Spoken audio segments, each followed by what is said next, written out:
Shalom Bapak Ibu yang dikasihi Tuhan. Kembali dengan nama saya Fiderius Waruhu.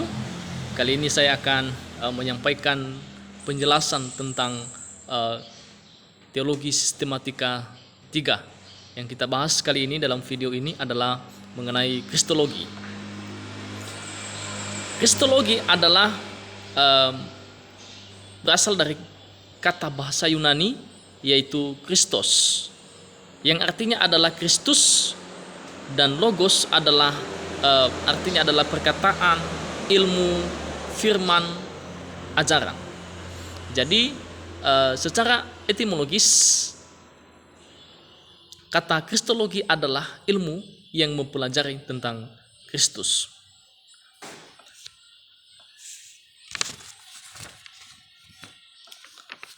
Dalam mempelajari kita kristologi ini, maka kita akan mempelajari tentang eksistensi daripada Yesus Kristus itu, baik dalam perjanjian lama maupun dalam perjanjian baru. Pengakuan iman Kristen sepanjang masa yang menegaskan bahwa Yesus Kristus adalah juru selamat manusia atau dunia, sang penebus, didasarkan atas kebenaran tentang Dia, yang diantaranya adalah Ia adalah juru selamat segenap umat manusia dan seisi dunia. Ia adalah juru selamat manusia dari kekekalan sampai kekekalan. Ia adalah penyelamat sempurna. Karya penyelamatannya sempurna bagi mereka yang ditebusnya. Yesus Kristus dalam perspektif teologi Alkitabiah menegaskan bahwa dikatakan bahwa Yesus Kristus adalah poros studi daripada teologi Kristen itu sendiri, yang menjelaskan bahwa kebenaran konsep teologi seseorang sangat ditentukan oleh pemahamannya tentang kristologinya. Jadi dari perspektif ini, yang lain dapat juga dikatakan bahwa Yesus Kristus itu adalah pusat iman Kristen, yaitu suatu pengakuan yang menegaskan bahwa Yesus Kristus adalah dasar iman daripada umat Kristen itu dari segala abad. Ya, jelas bahwa Alkitabiah atau teologi Kristen itu pusat daripada teologinya adalah, atau imannya adalah, harus didasarkan dengan Yesus Kristus.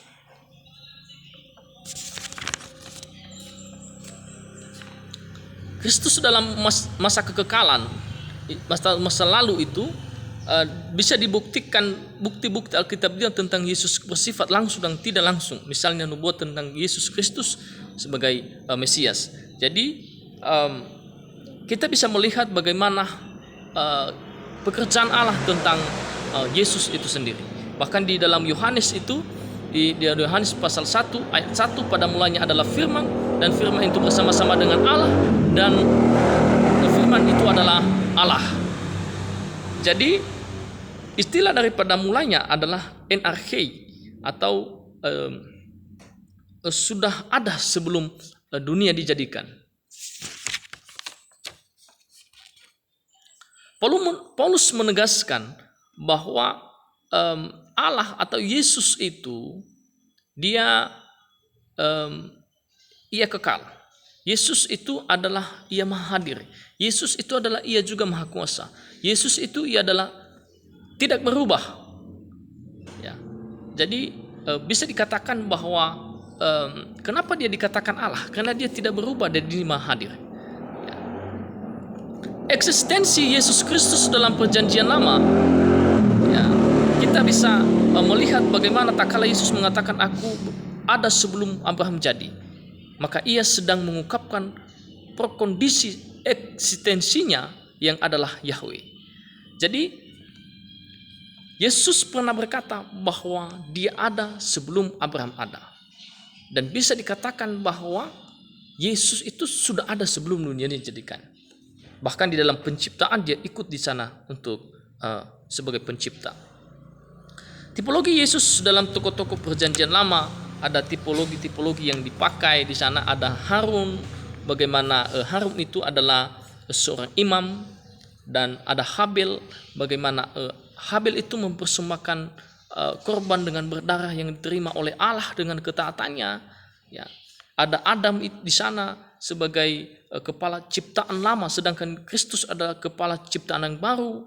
Kita bisa melihat di sana tipologi-tipologi yang dipakai di sana. Bahkan ada Daud, ya, ada Ishak, ya. Bagaimana Ishak ini maupun Kristus sama-sama merupakan mujizat sejati. Kelahiran keduanya merupakan janji Allah jauh sebelumnya. Jadi bisa dipakai tipologi-tipologi atau gambaran-gambaran tentang ini. Ada Yusuf di sana, mereka keduanya dibenci oleh saudaranya, keduanya ditolak sebagai pemimpin saudara-saudaranya. Jadi keduanya menjadi korban kesepakatan jahat dan diletakkan ke dalam lubang kematian. Keduanya dijatuhi hukuman meskipun tak bersalah. Jadi tipologi-tipologi ini sudah ada dalam perjanjian lama. Bahkan di Yosua artinya Yehovah penyelamat. Nama dalam perjanjian lama ini sama dengan nama Yunani, Yesus dalam PB. Sebagai tipologi Kristus, Yosua menggantikan Musa seperti Kristus menggantikan Musa dan hukum Taurat.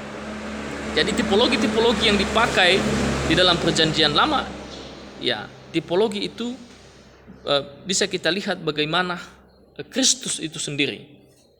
Tipologi Yesus Kristus dalam peristiwa-peristiwa dalam perjanjian lama. Kita bisa melihat bagaimana pakaian Adam dan Hawa ketika jatuh manusia dalam dosa, maka ia akan menyediakan hewan dan dia mengambil kulit binatang sebagai pakaian bagi mereka. Maka ada darah di sana yang akan tercurah. Ada pemeliharaannya dalam batra, bagaimana dia memelihara dan menyelamatkan orang-orang yang benar dan percaya kepadanya. Dia membebaskan dari Mesir, bagaimana dia juga akan menyelamatkan bangsa Israel. Kematian Kristus satu-satunya tempat keselamatan, dan keselamatan Israel melalui Laut Merah. Kematian Kristus melepaskan orang percaya dari dunia, padang gurun dan roti dari surga, berbicara tentang Kristus sebagai roti kehidupan. Tanah masuk atau masuk tanah perjanjian, ya, bisa kita melihat bagaimana tipologi, bagaimana peristiwa-peristiwa yang terjadi dalam perjanjian lama. Yesus Kristus dalam nubuatan perjanjian lama. Yesus itu sudah dinubuatkan dalam perjanjian lama, baik itu tentang kelahirannya. Kita bisa melihat di dalam Mikha pasal 5 ayat 1, Yesaya pasal 7, Yesaya pasal 9, bahkan nubuat tentang pribadinya dan karyanya. Kita bisa melihat bagaimana Kejadian pasal 3:15, bahkan di sana juga dijelaskan bagaimana kehidupan atau apa yang dinubuatkan dengan Yesus Kristus. Dia adalah Allah yang perkasa, Bapa yang kekal dan Raja damai.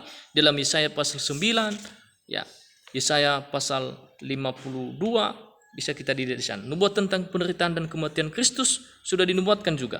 Dalam Mazmur pasal 22, ya, Yesaya pasal 53, Yesaya 53 ayat 5, ya, sudah dijelaskan di sana. Nubuat tentang kebangkitan Yesus, ya, sudah dijelaskan di sana di Mazmur pasal 16, ya. Dijelaskan di sana bagaimana dia bangkit, bagaimana dia menang daripada maut itu sendiri. Ya, kita bisa melihat juga bagaimana gelar Yesus dalam perjanjian lama. Satu adalah Kristus sudah diistilah atau dalam perjanjian lama adalah Yahweh. Kristus dalam PB terbukti memakai sebutan atau gelar Tuhan, Kurios, yang padananya ialah Yahweh dalam perjanjian lama. Jadi sebutan-sebutan tentang dirinya itu sudah ada dalam perjanjian lama. Yang kedua adalah Elohim. Ya, sudah di sana juga sudah dijelaskan gelar Elohi untuk Yesus. Yesus Kristus adalah Adonai. Bahkan di sana juga dijelaskan di dalam perjanjian baru itu adalah Kurios. Eksistensi Yesus Kristus dalam perjanjian baru. Inkarnasi Yesus Kristus. Inkarnasi Kristus dalam dunia menjadi landasan dan bukti konsistensi dan kesetiaan Allah dalam memenuhi rancangan Shalom-Nya yang kekal. Jadi kita akan membahas tentang inkarnasi Yesus Kristus. Pertama adalah probleman yang terjadi tentang inkarnasi. Dalam pra-inkarnasi Kristus, ia telah memiliki segala sifat dan atribut Allah. Jadi Allah atau Yesus Kristus dalam berinkarnasi, dia sudah memiliki sifat dan atribut Allah itu sendiri. Jadi Kristus diutus oleh Bapa untuk melaksanakan misi penebusan dan penyelamatan bagi umat manusia di dunia. Jadi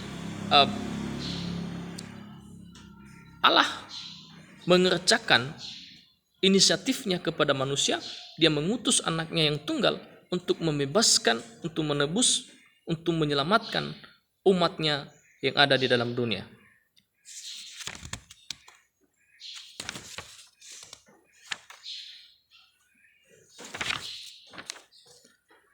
Pengertian inkarnasi Kristus secara harfiah, istilah inkarnasi tidak ditemukan dalam Alkitab. Namun demikian, hal itu sudah menjadi suatu istilah yang baku dalam tradisi teologi Kristen. Ya, jadi di dalam perjanjian lama dan perjanjian baru belum ada inkarnasi atau belum ada istilah inkarnasi. Tetapi di dalam teologi Kristen merupakan karya Kristus, yaitu pribadi kedua Allah Tritunggal, Logos, yang mengambil rupa, bentuk atau rupa insani untuk menyatukan sifat kealahannya dengan sifat manusia. Artinya bahwa Allah yang mengambil rupa manusia sehingga sama seperti manusia. Ya, jadi Allah bukan berubah jadi manusia, tetapi Allah dia mengambil rupa atau wujud daripada manusia sehingga sama dengan manusia. Kita bisa melihat di sana nanti di Yohanes pasal 1 ayat 14, ya kita bisa melihat.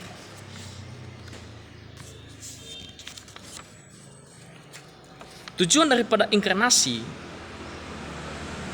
yang pertama adalah tujuan rencana Allah, melainkan sebagai ilahi Allah untuk menggenapi rencana dan rencananya sebelumnya, yaitu untuk menyelamatkan manusia berdosa.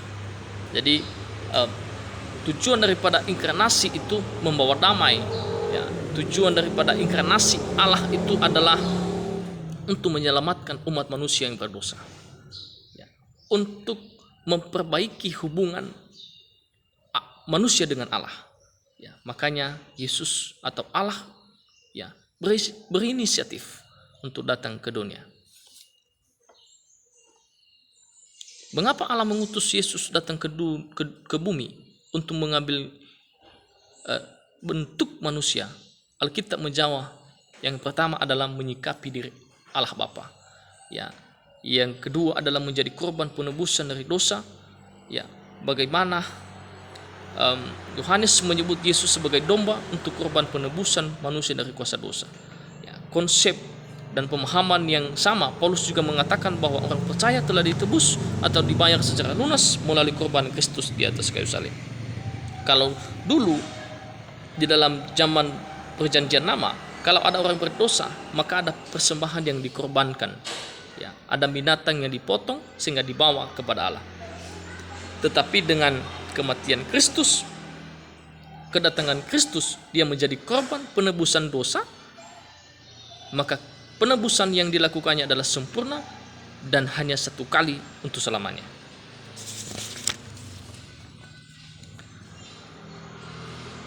Yang ketiga adalah menghancurkan kuasa setan. Ya, pastinya bahwa dia sudah menang ketika dia bangkit kembali, mengukuhkan janji-janji Allah. Artinya bahwa Allah menepati janji-janjinya lewat Allah berinkarnasi datang ke dunia ini, mengambil rupa sebagai manusia, menghapus dosa. Ya, artinya bahwa dia kita manusia dibebaskan daripada dosa. Yesus mengatakan bahwa anak manusia datang bukan untuk dilayani, melainkan untuk melayani dan untuk memberi nyawanya menjadi tebusan bagi banyak orang. Jadi dipertegaskan di sana bahwa Yesus harus menjadi manusia supaya ia dapat hidup berdampingan dengan manusia dan supaya dapat mati karena dosa umat manusia. Dia menjadi teladan bagi umat manusia. Ya, dia datang ke bumi untuk menjadi teladan, menjadi contoh supaya manusia itu menjadi sama seperti dia dan boleh menikmati boleh memperoleh kehidupan yang kekal. Teori kenosis itu berbicara tentang bagaimana pemahamannya tentang inkarnasi itu sendiri. Ya.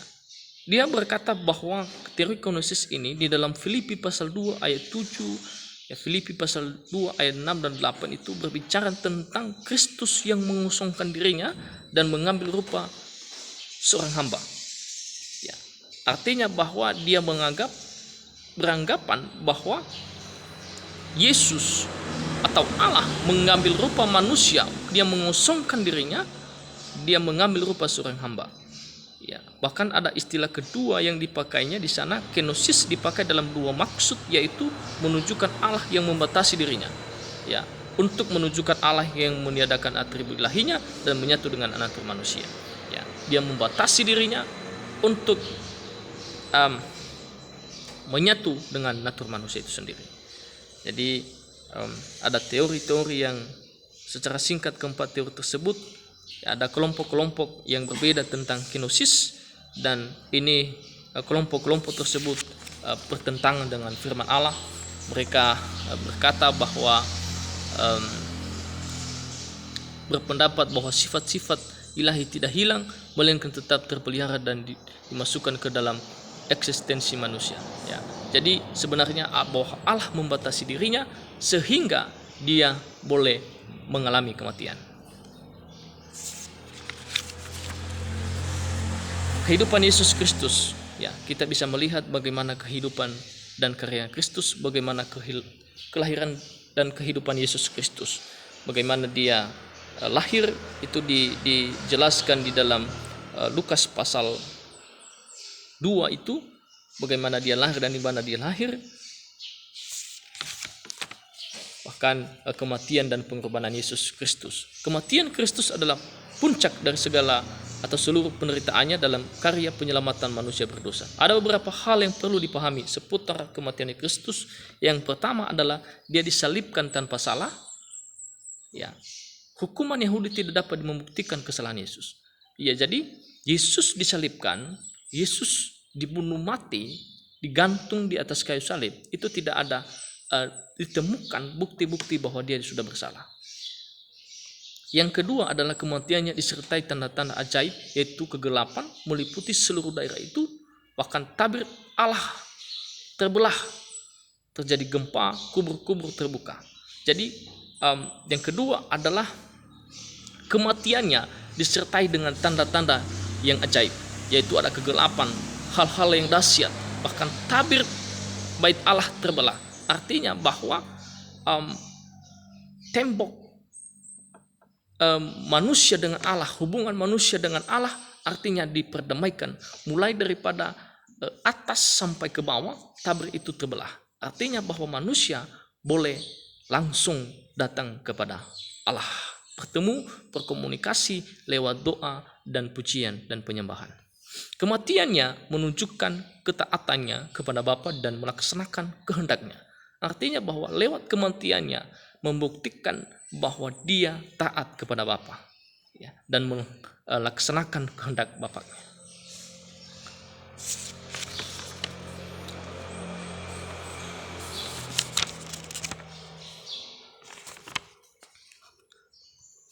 Korban pendamaian atau pemulihan.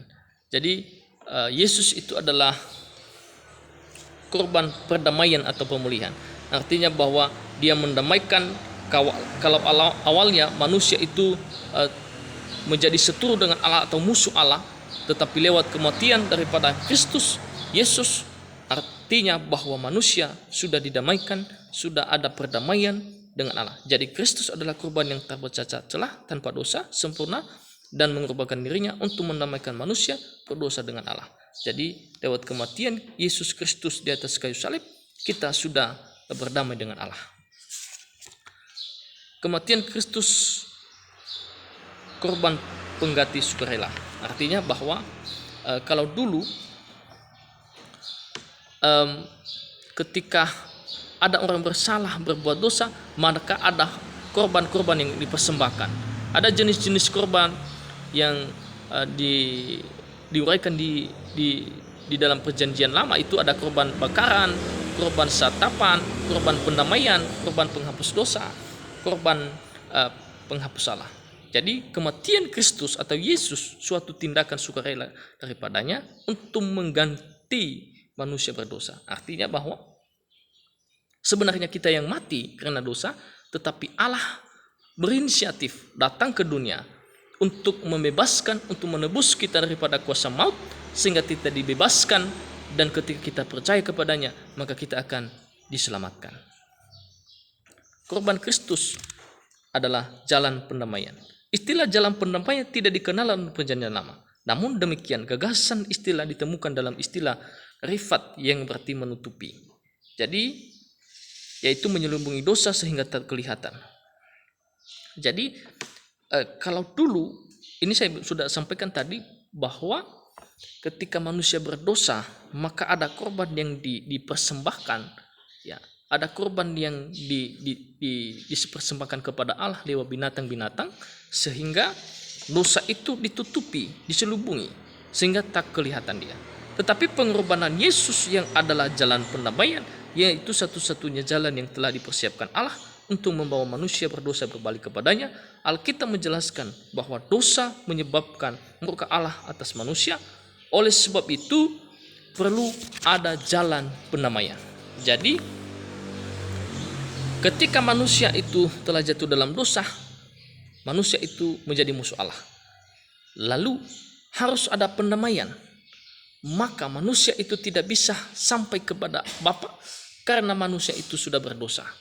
Jadi Allah yang berinisiatif datang ke dunia untuk menyelamatkan manusia lewat Yesus Kristus, dan lewat kematian daripada Yesus di atas kayu salib, maka kita semua sudah dibenarkan, sudah diselamatkan, maka kita akan memperoleh kehidupan yang kekal dan kemenangan di dalam Yesus Kristus. Kematian Yesus Kristus adalah karya penebusan.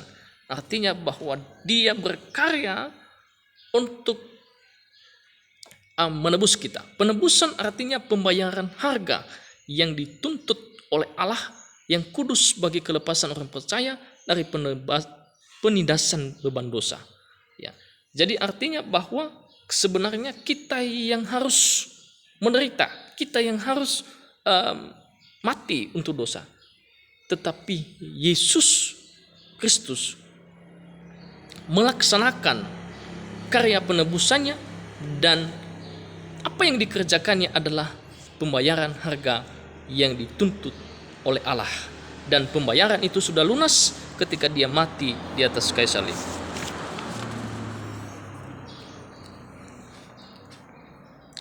Kebangkitan Yesus Kristus. Kebangkitan Yesus Kristus adalah salah satu kebenaran dasar daripada iman Kristen.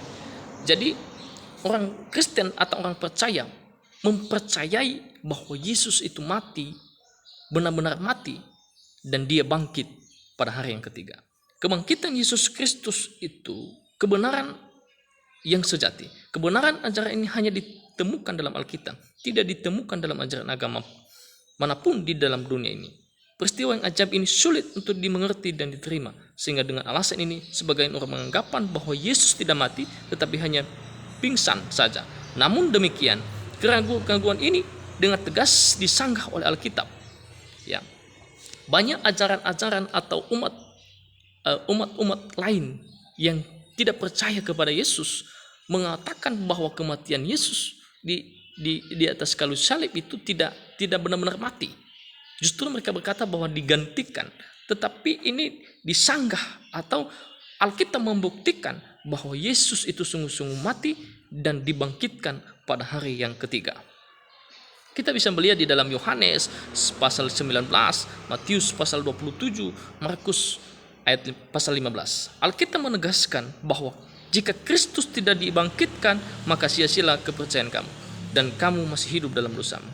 Artinya bahwa ketika umat Kristen mempercayai bahwa kematian Kristus sudah terjadi, tetapi kebangkitannya tidak ada, maka sia-sialah kepercayaan kita. Tetapi percayalah, sebagai orang percaya kepada Yesus Kristus, dia mengalami kematian dan dia juga sudah dibangkitkan, dia sudah bangkit dari antara orang mati, sehingga dia sudah dimenangkan, sehingga dia sudah menang atas kuasa maut itu sendiri. Alkitab memaparkan sejumlah bukti tentang kebangkitan Yesus Kristus.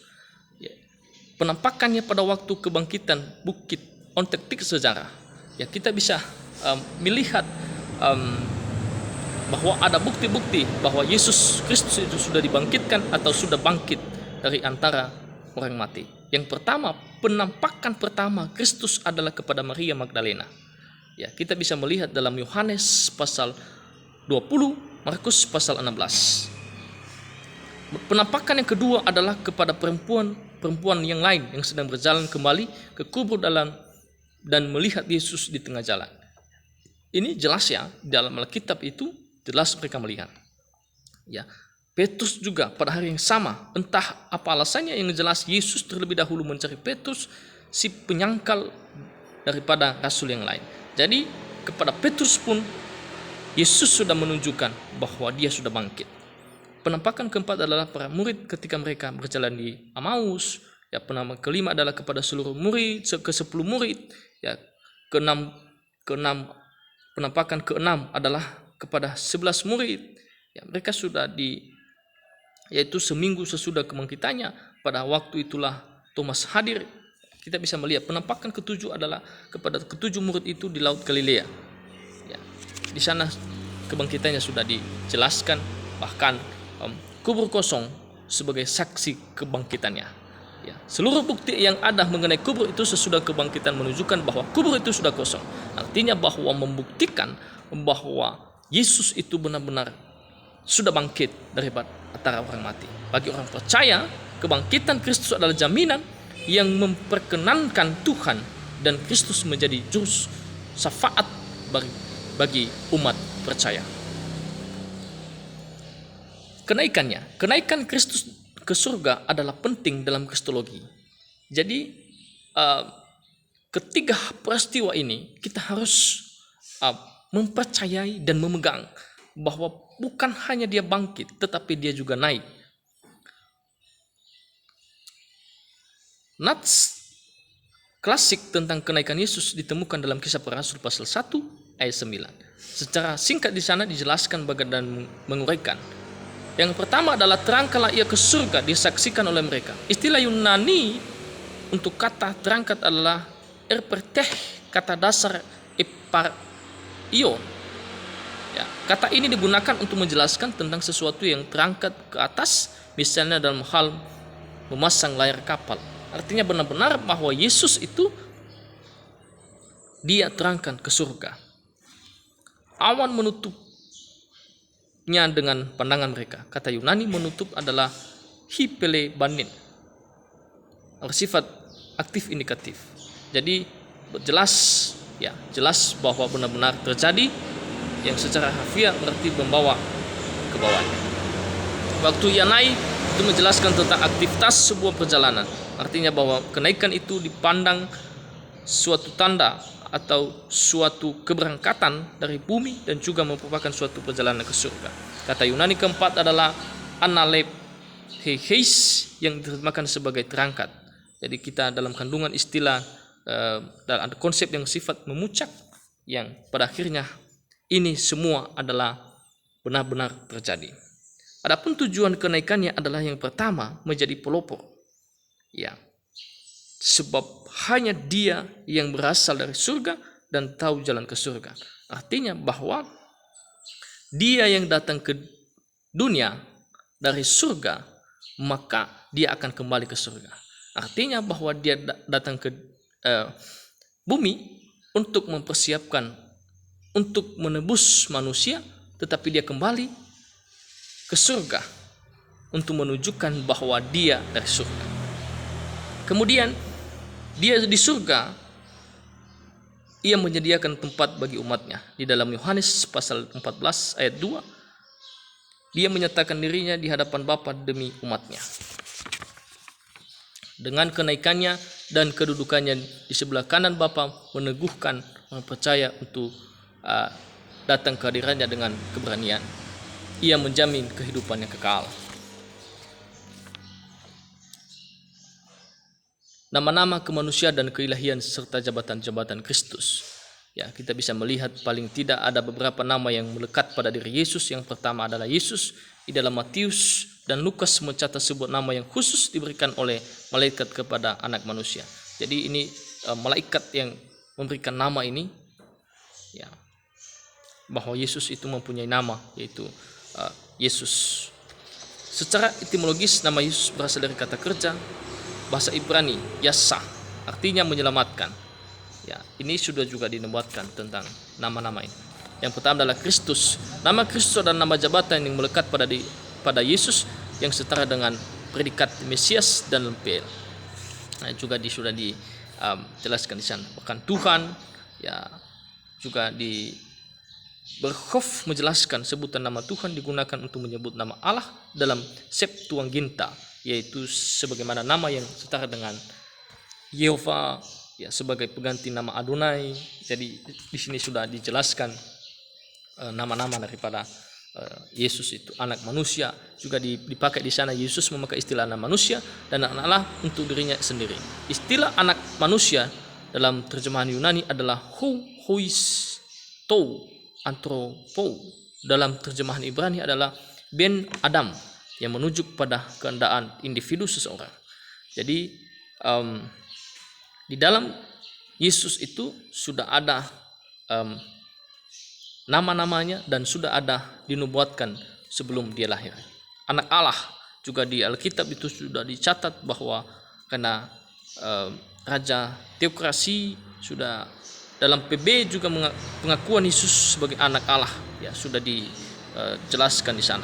Langsung dari surga, ya, Petrus mewakili para murid perwira Romawi. Jadi sudah ada di sana. Sebutan Allah ini menunjuk pada kelahiran Yesus bahwa dia adalah anak Allah sejati dalam ketunggalan yang kekal bersama dengan Allah dan Roh Kudus. Kemanusiaan Kristus, ya, kita bisa mempelajari atau kita akan membuktikan bahwa dia adalah manusia. Lahir secara manusia. Yesus lahir secara manusia bisa kita lihat dari Lukas pasal 1 ayat 2. Sebab itu tentulah Yesus memiliki tubuh insani, manusia yang tumbuh dan berkembang secara progresif, baik dalam keadaan aspek intelek, perasaan, ya, psikomotorik, tingkah laku, ya. Ini sudah membuktikan di Alkitab memiliki sifat dan perasaan manusia. Yesus memiliki sifat dan kelemahan manusia. Karena perjalanan misi, pelayanan dan terlalu jauh, maka Yesus mengalami keletihan dan fisik. Artinya bahwa Yesus juga akan mengalami keletihan, mengalami lapar, mengalami haus, ya. Jadi jelas bahwa Yesus ini memiliki sifat dan perasaan sama seperti manusia. Ya, ketiga adalah memiliki keterbatasan manusia. Anak manusia tidak tahu tentang hari kedatangannya. Ini persoalan yang akan ditanyakan tentang bagaimana dia dikatakan Tuhan, padahal dia tidak tahu tentang kedatangan Allah kedua kali. Tetapi ini hal yang di dalam kemanusiaannya dia tidak tahu, tetapi di dalam dirinya. Makanya saya dari tadi kita bisa melihat bahwa dia sedang membatasi dirinya. Bahkan kita bisa melihat bahwa sebenarnya bahwa dia tahu karena dia Allah. Memiliki kelemahan manusia, ya. Saat dia berseru kepada Allahnya, ya, Yesus berseru dengan Eli Eli lama sabachthani. Ya. Frase Aram ini terjemahkan menjadi Allahku Allahku, mengapa engkau meninggalkan aku? Jadi ini dalam keadaan kemanusiaannya dia berseru kepada Bapa. Keilahian Kristus, ya, kita bisa melihat dengan pengajarannya. Pengajaran Yesus selalu bersifat egosentris, ya, di mana ia selalu berbicara tentang dirinya sendiri. Keditipun ia berbicara tentang Allah, ya, dia selalu berbicara tentang Allah Bapa. Dia berbicara tentang Allah itu sendiri. Pengajarannya juga berkata aku dan Bapa adalah satu, ya. Juga Yesus berbicara tentang kerajaan Allah, ya. Pengakuannya, keilahiannya juga diteguhkan dan dibuktikan melalui pengakuannya tentang dirinya. Dia mengaku bahwa dia adalah Mesias. Ya, sudah ada di dalam Alkitab juga. Tindakannya, keilahian Yesus juga terlihat dalam menyatakan setiap tindakan-tindakan ilahinya yang irasional, yang tidak masuk maksudnya melampaui akal manusia itu sendiri. Tindakan-tindakan Yesus yang membuktikan bahwa dia adalah Allah. Yesus mengampuni dosa. Ya, mengampuni dosa adalah hak prerogatif Tuhan. Namun Yesus mengatakan bahwa Ia pun berkuasa mengampuni dosa. Ya, artinya bahwa ini hal-hal yang ilahi, ya, membuktikan bahwa Dia adalah Allah. Dia mengampuni dosa. Yesus memberi hidup. Ya, dia dijelaskan dalam kitab di dalam Yohanes pasal 6, ya, Yohanes pasal 14, Yohanes pasal 4 dan 10 juga dijelaskan di sana. Yesus akan menghakimi dunia. Dia sendiri akan membangkitkan orang-orang yang mati dan segala bangsa dikumpulkan di hadapannya. Sementara Ia duduk di atas tahta kemuliaan-Nya dan segala pengadilan diserahkan kepadanya. Dalam Yohanes pasal 5 ayat 22. Jadi di sana juga dia berkata bahwa Yesus sebagai penentu nasib setiap orang dan menuju kepada otoritas ilahinya dalam pengadilan Allah kelak akan terjadi. Yesus adalah pemeliharaan. Yesus adalah kekuatan yang menopang dan Allah alam semesta. Yesus menerima penyembahan. Ya, ini hal-hal yang perlu kita harus pelajari, bahwa kebenaran fundamental kitab suci adalah bahwa hanya Allah saja yang harus disembah. Di dalam Ulangan pasal 6 ayat 13, Matius pasal 4 ayat 10, fakta bahwa Yesus menerima penyembahan dari manusia adalah sebuah kesaksian yang kuat tentang keilahiannya. Ia mengatakan bahwa Ia harus menerima pujian dan penghormatan sebagaimana orang menghormati dan memuji Bapa. Ya, jabatan-jabatan Yesus Kristus sudah kita bisa juga melihat bahwa Yesus Kristus sebagai nabi, ya, Dia sebagai imam, sebagai raja, ya, kita bisa melihat di sana. Oke, mungkin itu saja yang boleh saya sampaikan dalam video kali ini. Atas kelemahan dan kekurangan dalam penjelasan kami, mohon untuk dimaklumi. Tetapi biarlah penjelasan dan materi yang saya sampaikan ini menjadi penguatan bagi kita bahwa Yesus Kristus itu sendiri adalah Allah. Dia mengambil rupa manusia, mengosongkan diri. Dia rela datang ke dunia hanya untuk saya dan saudara, hanya untuk menggantikan kita. Seharusnya kita yang manusia berdosa, yang harus dihukum, yang harus mati, tetapi Dia rela karena Dia mengasihi saya dan saudara. Oleh sebab itu kita harus percaya dengan kematiannya, percaya dengan kebangkitannya, percaya dengan kenaikannya, maka kita akan memperoleh kehidupan yang kekal yang sudah dijanjikannya kepada kita sebagai orang yang percaya kepadanya. Oleh sebab itu dalam video kali ini, terima kasih atas perhatian. Saya ucapkan terima kasih. Shalom.